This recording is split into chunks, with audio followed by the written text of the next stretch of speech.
देश के हर इंसान को संविधान ने सुरक्षा के साथ जीवन जीने का अधिकार दिया है, लेकिन बिहार के सुशासन में 7 दिनों के भीतर 16 मर्डर हो चुके हैं। जी हां, ऐसे आंकड़े जब कंट्रोल में नहीं आए तो इनके बारे में बताना अफसोसजनक होता है, लेकिन पिछले 7 दिनों का सच यही है कि बिहार में लगभग हर 10 घंटे में एक हत्या हो रही है। कुछ डिटेल्स आप सभी तक पहुंचा दें। राजधानी पटना से शुरुआत करिए। पटना में कारोबारी गोपाल खेम का आपको याद होंगे, उनकी हत्या हो जाती है। सिवान में 3 लोगों की हत्या।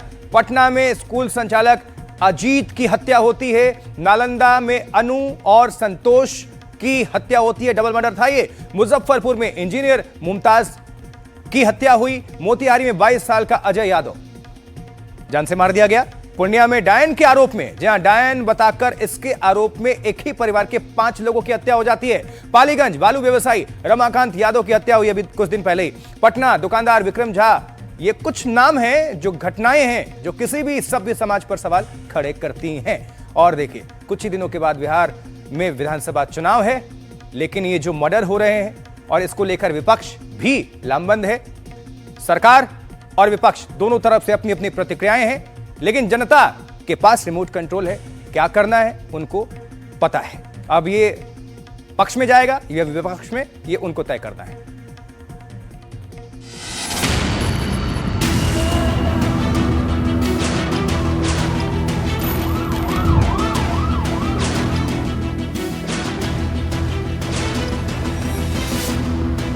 बिहार के सुशासन में 7 दिनों के अंदर 16 मर्डर हो गए। इंसान की जान क्या हुई, नापतौल की चीज हो गई। कहने में अच्छा नहीं लगता, लेकिन हिसाब यही बनता है कि पिछले कुछ दिनों से लगभग हर घंटे में बिहार में एक हत्या हो रही है। शुक्रवार को पटना के रामकृष्ण नगर इलाके में बदमाशों ने एक दुकानदार को दुकान में घुसकर सिर में गोली मार दी।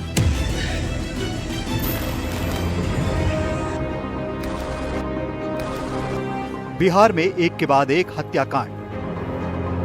व्यापारी हो या स्कूल संचालक, अपराधी आते हैं, गोली मारकर चले जाते हैं। कहीं डायन बताकर हत्या कर दी जाती है।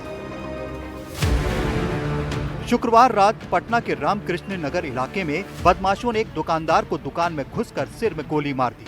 इस हमले में दुकानदार की मौत हो गई। मृतक दुकानदार विक्रम कुमार झा दरभंगा का निवासी था। प्रत्यक्षदर्शियों के मुताबिक बदमाश दुकान में घुसे और दुकानदार को सीधे सिर में गोली मारकर फरार हो गए।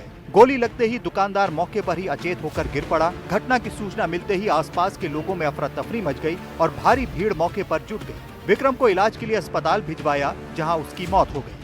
विक्रम झा करीब साल भर से पटना में मिनी मार्ट चलाते थे। 6 साल की बच्ची और अपनी पत्नी के साथ रहते थे। मार्ट के ऊपर ही उनका मकान था। ये घटना रात करीब 10:30 बजे की है। बताया जा रहा है कि 3 बदमाश बाइक से आए और गोली मारकर फरार हो गए। इस घटना से लोगों में दहशत है, लोग परेशान हैं।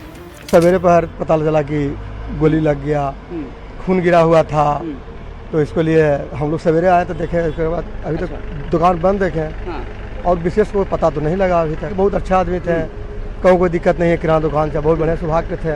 और ऐसे आदमी, इतना व्यवहारिक आदमी को हत्या हो जा रहा, बहुत दुख की बात है। अंदाजा तो नहीं है, लेकिन आदमी यहाँ पे उनके साथ कोई मैटर हो ही नहीं सकता है। हम लोग भी बराबर दुकान में जाते थे। आज तक ऐसा आदमी ही नहीं था कि किसी को थोड़ा जोर से भी बोल दे कि उनको बुरा लगे। रहते तो करीब 1 साल से रह रहा था और हम तो अंदर रूम में थे। पता नहीं कब क्या हुआ। जब हम आवाज़ सुने जहाँ, तो बोले अपना बच्चा को जाकर देखो क्या हो रहा है।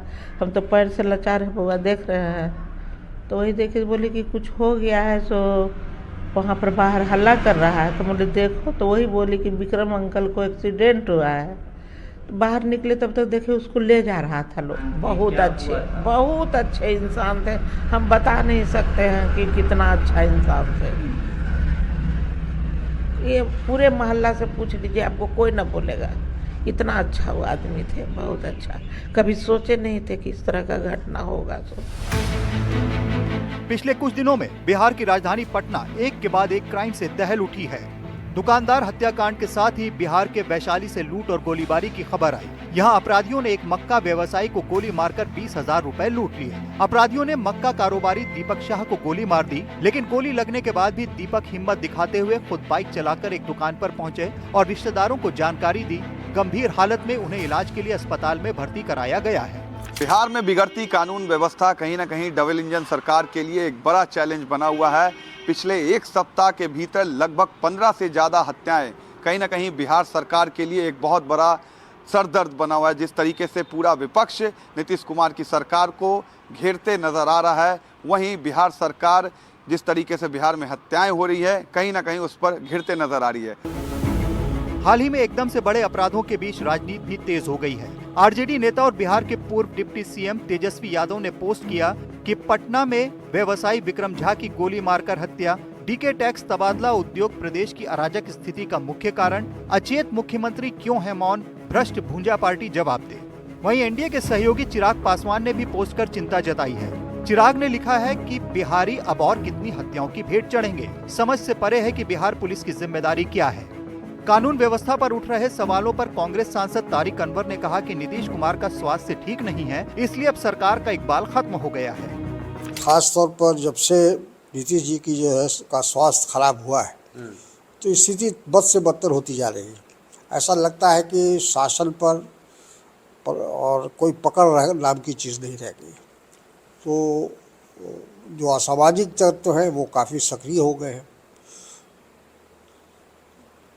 शासन का जो एक इकबाल होता है या रोब होता है वो खत्म हो चुका है। पिछले कुछ दिनों से राजधानी पटना समेत पूरे बिहार में व्यापारियों को निशाना बनाने की घटनाएं सामने आ रही हैं। कारोबारी गोपाल खेम का हत्याकांड हो या पालीगंज में बालू कारोबारी की गोली मारकर हत्या, बिहार के दूसरे इलाकों से भी ऐसी ही घटनाएं सामने आ रही हैं। Bureau report, NDTV India.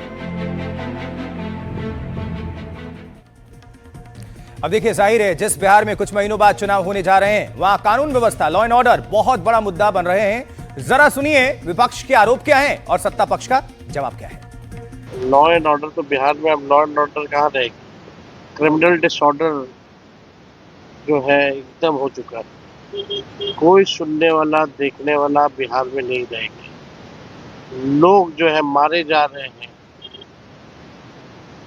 कोई सुनवाई कोई कार्रवाई नहीं हो। लोग परेशान हैं, लोग सहमे हुए हैं। डेली गोलियां चल रही है, डेली किसी न किसी की हत्या हो रही है। कहाँ है प्रशासन, शासन, सुशासन? प्रशासन है ही नहीं बिहार में, गवर्नमेंट ही नहीं है। जो है अपराधियों को संरक्षण देने वाले लोग बैठे हुए हैं। घूसखोरों को बैठा करके रखा गया है। भ्रष्टाचार ही भ्रष्टाचार पूरे बिहार में है। बिना घूस लिए कोई काम नहीं हो रहा। राजद का अस्तित्व बिहार में जब तक बचा रहेगा, ये अपराध और माफिया राज कायम करने का प्रयास करेगा। लेकिन सरकार सजग है कि आज बालू के अंदर भी माफिया राज राजद का था। पूरा बिहार नहीं देश जानता है। बहुत हद तक लगाम लगा है।